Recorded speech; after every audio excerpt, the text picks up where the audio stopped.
El siguiente punto, el siguiente eje que vamos a revisar ahora son los tipos de comunidades de aprendizaje. Y existen 3 tipos. Y vamos de menos o del centro hacia afuera. Me hace mucho sentido al versículo de Hechos 1:8. De Hechos 1:8, cuando dice, pues, recibiréis poder cuando haya venido sobre vosotros el Espíritu Santo y me seréis testigos en Jerusalén, en toda Judea, en Samaria y hasta el resto de la tierra. ¿Por qué me hace sentido esto? Porque los tipos de comunidades de aprendizaje tienen que ver con esto, tienen que ver con un eje, con un Jerusalén, tienen que ver con un Judea, tienen que ver con un Samaria, y las posibilidades, como les decía, son infinitas, van hasta el resto o hasta lo último de la tierra. ¿Cuál es el primer tipo de comunidad de aprendizaje? Es el aula. Lo más formal, lo más elemental. En el aula nosotros reconocemos un proceso contextualizado. Un proceso que se contextualiza a los asistentes a ese grupo, a los miembros de una clase. Los aprendices en esta aula son sujetos y protagonistas de su aprendizaje, es decir, reciben, pero también desarrollan nuevos conocimientos y aplicaciones en el aprendizaje que están recibiendo en un espacio físico, se podría decir, en específico. Segundo, o tercero, se construye un conocimiento colectivo. Habíamos dicho que el aula provee un proceso contextualizado, que los aprendices que reciben o que están dentro de este proceso contextualizado son sujetos y protagonistas de su aprendizaje y van hacia la construcción de un conocimiento colectivo. Es decir, estas personas que están en un aula construyen un conocimiento colectivo que se apoya, y este es el siguiente punto, que se apoya en las relaciones interpersonales. Es importantísimo esto. Apoyarse en las relaciones interpersonales es algo que se destaca del concepto más nuclear, del concepto del aula. Se apoya en las relaciones interpersonales, donde la interactividad adquiere gran importancia. Y yo les menciono esto porque todos estos elementos que concebimos como un tipo de comunidad de aprendizaje también y deben ser muy tomados en cuenta en las comunidades virtuales de aprendizaje. 1, proceso contextualizado. 2, que el aprendiz sea un sujeto y protagonista de su aprendizaje. 3, que contribuya a un conocimiento colectivo, es decir, que todos construyamos un conocimiento nuevo. 4, que se apoyen las relaciones interpersonales. Y 5, que la interactividad sea lo que agregue valor a estas reuniones. ¿Qué les parece? Este es el punto del aula. La siguiente esfera, un poquito más amplia, tiene que ver con la escuela. La institución provee una cultura de aprendizaje y provee una membresía. ¿Qué quiero decir con esto? Que nuestras comunidades de aprendizaje, aprendiéndolas a lo que comúnmente hemos hecho, tienen que tomar en cuenta un concepto de aula, un concepto nuclear, y tienen que abrirse al hecho de que, así como la escuela, la institucionalidad que brinda una capacitación, un programa de entrenamientos, es la que brinda una cultura de aprendizaje y crea membresía. Elementos como los objetivos comunes, como el liderazgo compartido, como la articulación entre la práctica, la investigación y la acción, son elementos que se desprenden de esta membresía.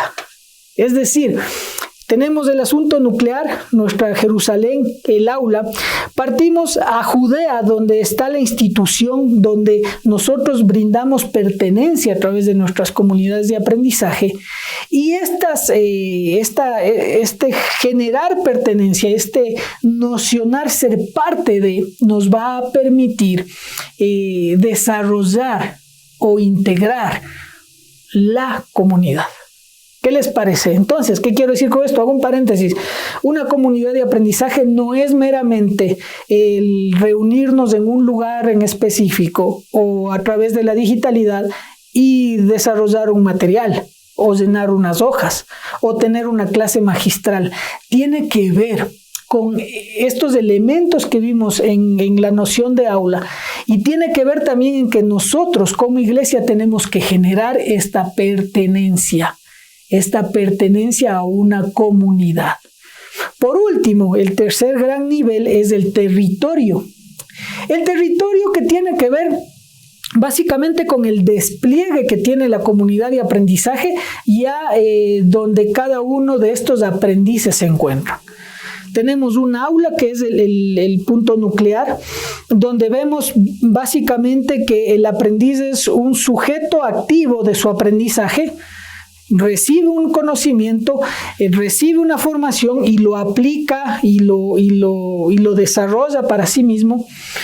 La escuela, digámosle de alguna manera, provee ese espacio de pertenencia, y llegamos al territorio, donde el estudiante, donde el alumno lo que hace es plantear una nueva realidad a través de los conocimientos, las herramientas y los recursos que recibió en el aula, que participó con otros en escuela y que ahora son desplegados en territorio.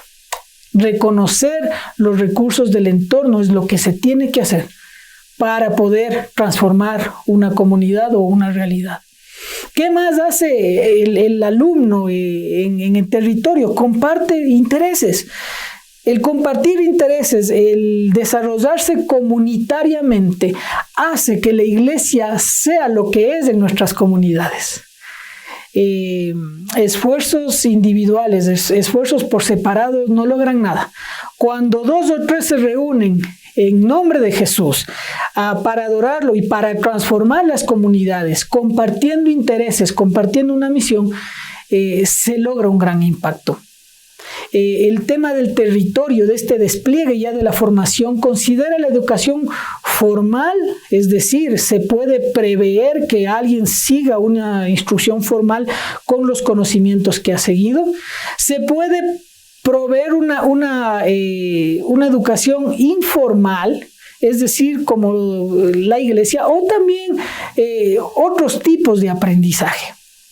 El siguiente elemento tiene que ver con la educación continua, cuando alguien ha desplegado ya sus conocimientos en territorio. Ustedes que están tomando estos conceptos que no son para nada nuevos para ustedes, tal vez un poquito sistematizados ahora, y cuando ustedes sigan desplegando estos conocimientos en sus propias comunidades, veremos cómo van a tener más seguidores, van a haber más personas que estén enfocadas en hacer lo que ustedes están haciendo, y para esto requieran de educación continua.